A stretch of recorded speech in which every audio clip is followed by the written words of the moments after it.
আসসালামু আলাইকুম বন্ধুরা, সবাই কেমন আছেন? আজকে শোনাবো একটি দয়ালু মুরগির ছানার গল্প।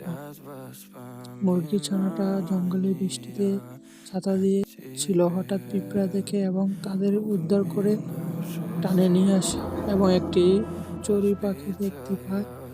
চড়ুই পাখিটিকেও বৃষ্টির হাত থেকে রক্ষা করে এবং সূর্য তাকে একটি ছাতা, জাদুর ছাতা গিফট করে।